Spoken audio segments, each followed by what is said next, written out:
বিশ্বের প্রথম $1 ট্রিলিয়ন মালিক হিসেবে ইতিহাস গড়েছেন প্রযুক্তি ও মহাকাশ গবেষণা প্রতিষ্ঠান স্পেস এক্স-এর প্রধান ইলন মাস্ক। প্রতিষ্ঠানটির ইতিহাস গড়া সর্ববৃহৎ পাবলিক অফারিংয়ের পর মাস্কের মোট ব্যক্তিগত সম্পদ $1 ট্রিলিয়ন ঐতিহাসিক মাইলফলক স্পর্শ করেছে। এই বিপুল পরিমাণ অর্থ আসলে কতটা বিশাল তা সাধারণ মানুষের পক্ষে কল্পনা করাও কঠিন।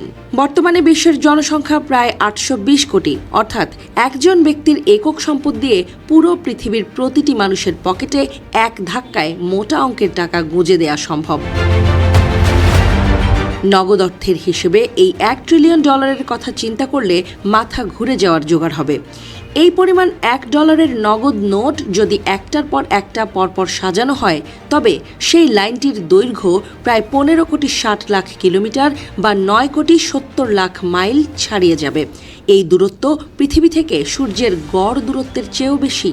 এমনকি এই টাকার লাইন দিয়ে পুরো চাঁদকে 200 বারেরও বেশি পেঁচিয়ে ফেলা সম্ভব। বর্তমানে মার্কিন যুক্তরাষ্ট্রে যেখানে একটি মাঝারি মানের বাড়ির গড় মূল্য প্রায় $4,03,200, সেখানে মাস্কের এই $1 ট্রিলিয়ন সম্পদ দিয়ে একবারে প্রায় 25 লাখ বাড়ি সরাসরি কিনে ফেলা সম্ভব। এই বিশাল পরিমাণ বাড়ি দিয়ে বিশ্বের যে কোনো বড় মেগাসিটির সামগ্রিক জনসংখ্যার আবাসন সংকট এক নিমিষেই দূর করে দেয়া যাবে।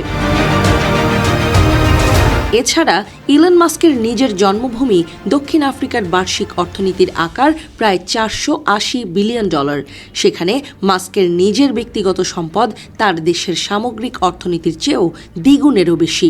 বাস্তবে পুরো পৃথিবীতে মাত্র হাতে গোনা কয়েকটি দেশের বার্ষিক জিডিপি এই $1 ট্রিলিয়ন ওপরে রয়েছে। শুধু তাই নয়, বিলিয়নারদের সঙ্গে ইলন মাস্কের ব্যবধান এখন আকাশচুম্বী। বিশ্বখ্যাত ধনকুবের Larry Page, Sergey Brin, Jeff Bezos এবং ল্যারি এলিসনের মতো 4 জন ধনকুবেরের সমস্ত ব্যক্তিগত সম্পদ একত্রিত করলেও তা ইলন মাস্কের একক সম্পদের প্রায় কাছাকাছি পৌঁছাবে মাত্র। তবে অর্থনীতিবিদরা মনে করিয়ে দিচ্ছেন, ধনীদের সম্পদের বড় অংশ নগদ অর্থ নয়, বরং তা কোম্পানির শেয়ার, বিনিয়োগ ও বিভিন্ন সম্পদের বাজার মূল্যের ওপর নির্ভরশীল। ফলে ঘোষিত সম্পদ এবং বাস্তবে ব্যবহারযোগ্য অর্থের মধ্যে বড় পার্থক্য থাকে।